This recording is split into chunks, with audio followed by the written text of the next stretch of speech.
पूरा लोकल। ఇప్పుడు ఏదైతే నవీన్ యాదవ్ని అలాగే వాళ్ళ నాన్నగారిని రౌడీ షీటర్లు అని చెప్పేసి ప్రచారం అవుతుందో అది నిజమే అంటారా? నిజంగానే వాళ్ళు రౌడీ షీటర్లు అంటారా? ఇది నిజం కాదండి. నవీన్ యాదవ్ గారు ఎలక్షన్ అఫిడవిట్లో చూసుకోమండి, వెబ్సైట్లో ఉన్నది అన్ని, ప్రతి ఒక్క వివరాలు పబ్లిక్ డెమోలో ఉన్నది. ఎలా అంటారు, ఎలా ఏం ఆధారాలు ఉన్నాయని అంటున్నారు ఇక్కడ? ఆ బోర్డు ఉపయోగిస్తున్నారని మేము క్వశ్చన్ చేస్తున్నాము. బీఆర్ఎస్ పార్టీ వాళ్ళకు, కేటీఆర్ గారికి కానీ, కేసీఆర్ గారికి, హరీష్ రావు గారికి మీరు వెబ్సైట్ చూడండి, ఒకసారి వెబ్సైట్ చూడండి, ఎలక్షన్ అఫిడవిట్ చూడండి, ఇవన్నీ క్లారిఫై చేసుకోండి. మీరు ఉన్నంత విద్య చదువుకున్నారు, అమెరికాలో చదువుకుని వచ్చింది కదా, మీరు విద్యావంతులే కదా, మీరు అంగుటి కాదు కదా. ఇక్కడ ఎప్పటి నుంచో వినిపిస్తున్న వార్త ఇది. బైండ్ ఓవర్ కూడా రీసెంట్ గా ఆయన మీద నమోదైంది. శ్రీశైలం యాదవ్ పైన అలాగే మరికొంతమంది వాళ్ళ పైన బైండ్ ఓవర్ అనేది ఇప్పుడు నమోదైంది. లేదండి, ఎటువంటి కేసు లేవు. వాళ్ళు నీట్గా ఉన్నారు, వాళ్ళు ప్రజల మధ్య ఉన్నారు, వాళ్ళు ప్రజాసేవకి అంకితమైనారు. వాళ్ళు ప్రజలకు మధ్యలో ఉండి ఎన్నో కార్యక్రమాలు, వినూత్న కార్యక్రమాలు చేస్తారు. మొన్న కూడా స్వామిక శ్రీమంతాలు చేశారు. ఎవరన్నా కుటుంబంలో ఎవరన్నా పేదవారు చనిపోతే వాళ్ళకు ఆర్థిక సహాయం చేయడం, పేదవారు ఉంటే వాళ్ళకు పుస్తబిట్టలు ఇచ్చేసి వారికి కూడా స్వామికి వివాహాలు జరిపించడం, ఆయన సొంత డబ్బులతో అనేక సేవా కార్యక్రమాలు నిర్వహిస్తున్నాడు. అదేవిధంగా ముఖ్యమంత్రి రేవంత్ రెడ్డి గారు ప్రవేశపెట్టిన సంక్షేమ కార్యక్రమం.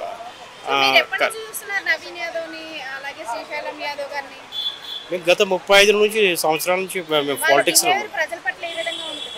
ప్రజల పట్ల నవీన్ యాదవ్ గారికి రహమత్ నగర్ కానీ, షేక్పేట్ కానీ, ఎల్లారెడ్డిగూడ కానీ, బెంగళరావు నగర్ కానీ, బోరపండ కానీ, ప్రతి డివిజన్లో ఎక్కడ పోయినా కూడా ఆయనకు ప్రజలు బ్రహ్మరథం పడుతున్నారు, స్వాదరంగా ఆహ్వానిస్తున్నారు. వాళ్ళకి ప్రజలే ఆహ్వానిస్తున్నారు. వాళ్ళు చేసిన సేవ కార్యక్రమంలో యూత్ కూడా ఐకాన్గా ఉన్నారు. అది వాస్తవం కాదండి.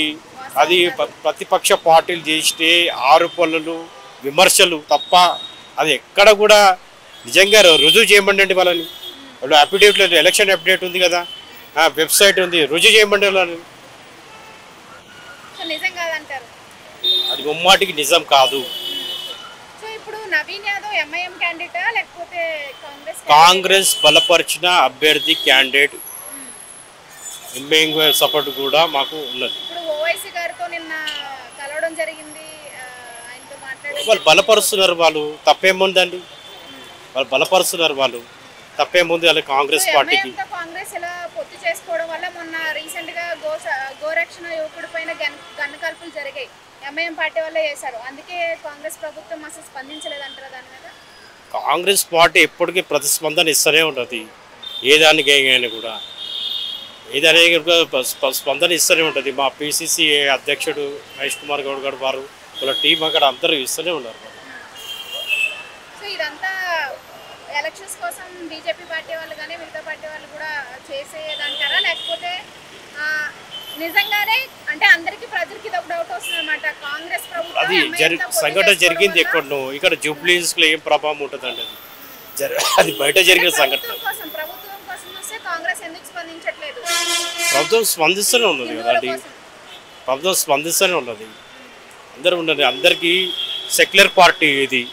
కాంగ్రెస్ పార్టీ అంటే సెక్యులర్ పార్టీ, అందరి గురించి ఆలోచిస్తుంది పార్టీ, కాంగ్రెస్ పార్టీ.